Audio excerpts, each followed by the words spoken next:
So as I'm packing to head to Nashville to teach Fraktur and its Flourishing this weekend, so I'll be there on Friday giving a lecture on the 3,500 years of the Western alphabet. The focus on that lecture is mainly the sort of last 2,000 years, really about our calligraphic, the main book scripts that we used throughout history in the West. And then, of course, Saturday and Sunday is the Fraktur and Flourishing workshop. So whilst I was packing, I sort of came across this little this little majuscule that I thought it would be great to share with you. And I was doing some work on the weekend and came across something that reminded me to remind you that trying not to get stuck on the nibs that you're accustomed to using. So, so this is my test pot. So in my test pot, I have all the nibs in pen staves with little names on each one of them. So when I pick them up, I know exactly what I'm using, rather than trying to, sometimes you pick up an nib and you're like, oh, which one is this? And I normally use a 303 for this kind of work, for this kind of flourishing, which is quite fine and quite flexible. And I picked up a 99 because I couldn't find a 303 easily. And it reminded me that the 99 is very sharp, quite rigid. So it allows for real, it allows for quite fine work. And that fine work is really wonderful because it allows really fine hairlines, but really have to press hard for the tines to spread. Now, if you apply a little bit of pressure, the tines open a little bit, so that you have a lot more scope for control. And that made me remember, when you're doing decorative flourishing, you might find that it might be lovely to use a really fine, flexible nib, like a 303 or a 101 or an EF principle. But when it comes to adding flourishes to that, you might want to use a different nib so that you're not having to control the amount of pressure that you're applying to the tool. Now, this has its own set of issues. Sometimes when you use tools, two different types of tools, even if they produce very similar kinds of lines, the fact that you're using a different tool generates dissonance in the shape and structure and energy of the line. So just be a little bit careful with that. All right, let's get to this really glorious letter. So as I'm going to Nashville, I thought I would write out Nashville again, like the exemplar you saw me do last week, but with a bit of a twist. So of course I'm on the same sheet because there's no point in not using it. Okay, let's go. There. So big.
So this is a William Mitchell #2, and you can see the nib is quite flexible. It's a lot more flexible than other broad edge nibs because the gauge of the metal is thinner, allows for a lot more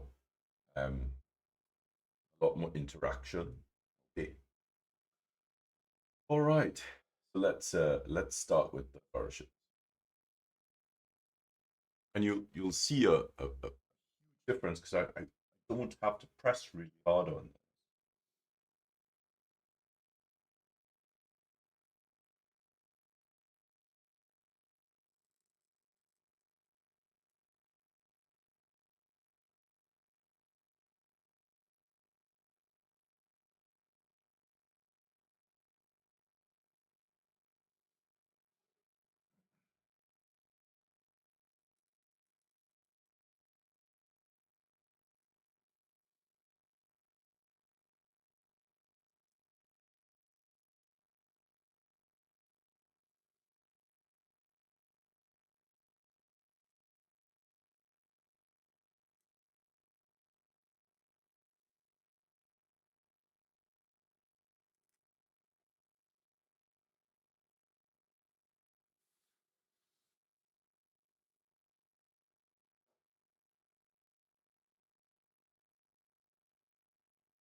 I'm really just sort of playing with it. It collapsed a little bit inside there. Really, you want to keep these shapes parallel to each other, and you want to leave enough space in there. So let's try and make up some volume.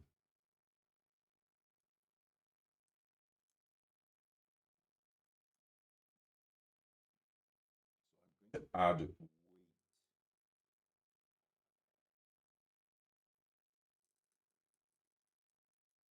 lines. This is a really typical sort of Germanic feature using dots. Those 3 dots, pull your eyes into the middle of that. Let's add another one there. Let's leave the dots open, contrast,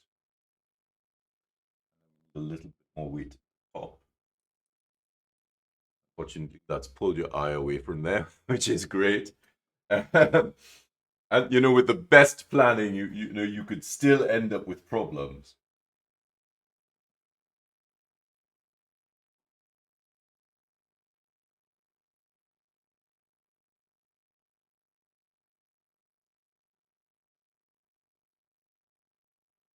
Excellent. So that sort of balanced it off. Still a little bit messy.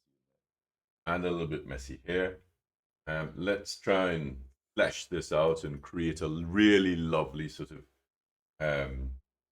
let's look at the shape we're aiming for. So that's there. Come up, down, and back around. You want this to come back around.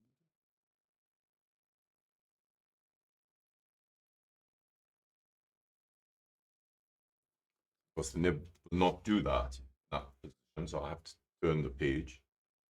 I'm going to start here. Pull it back around.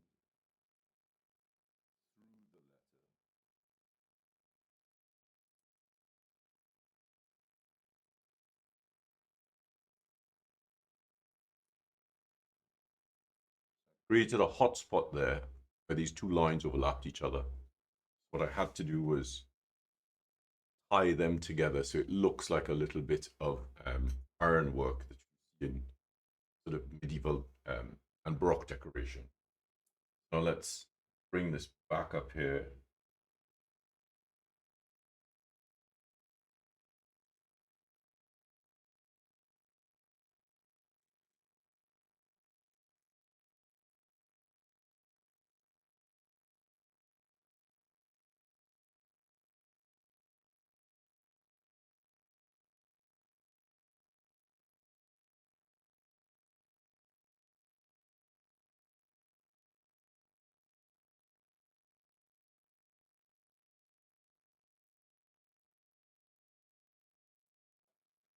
So one of the things I learned when I was teaching myself to do this kind of flourishing, see how messy that is.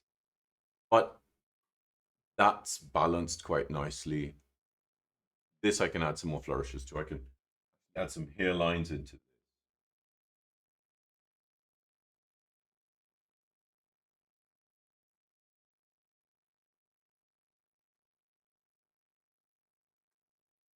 You see how that's starting to fill that area out.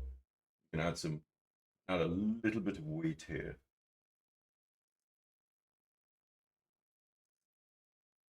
Because I'm using just a little bit of weight. If I was doing this with a 303, I would have to do a lot of this work. But because I'm using a Hunt 99,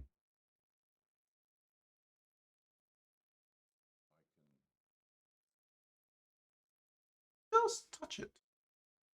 So it's really helping me with these shapes. I feel I sort of want a Cadel structure here.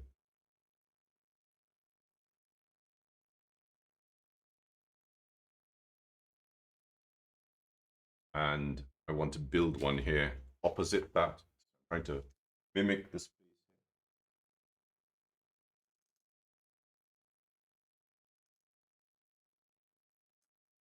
Now that's quite difficult to try and come around a curve that's opening this way. What I've done is come back up, and I can add 3 bars in there. You know, this is I'm using my knowledge of tons of different types of flourishes, Cadel flourishes as well, and just balancing these things off. Add little dollop flourishes at the end there. And I'm actually looking at the screen to do it because, you know, I can see it a lot bigger on the screen than I can. This looks a little bit weak. Let's add something in here.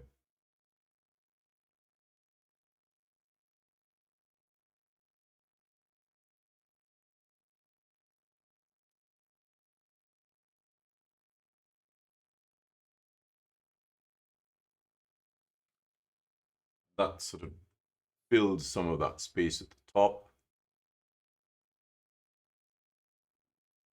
I kind of feel I need to add something here. I really want to add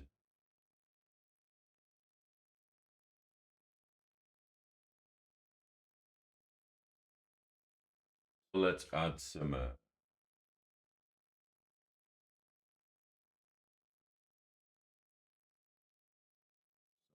antler sleeves there. Let's hatch them in.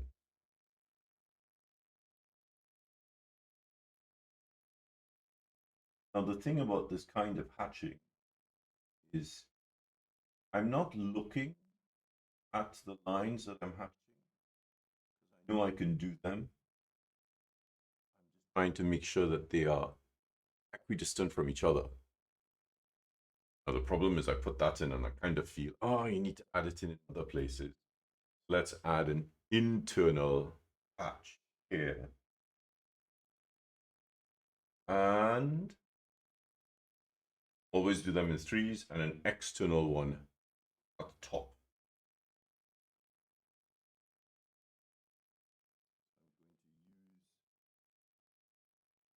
acanthus pattern there. Let's put this in.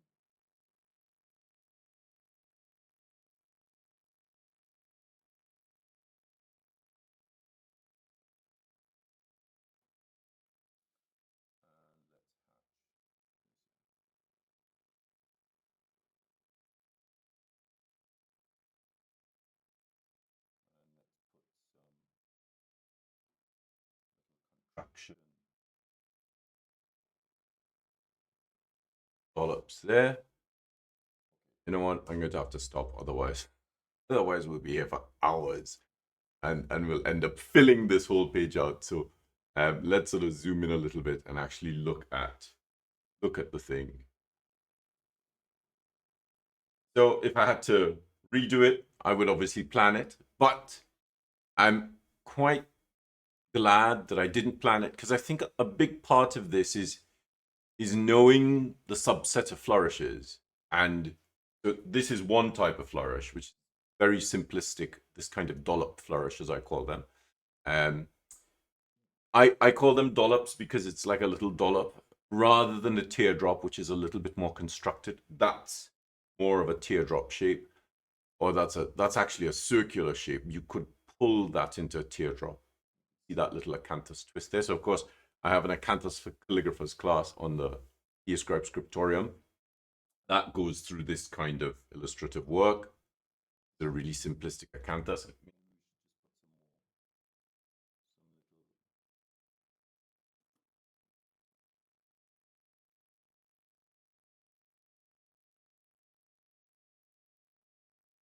Overfold shadowing.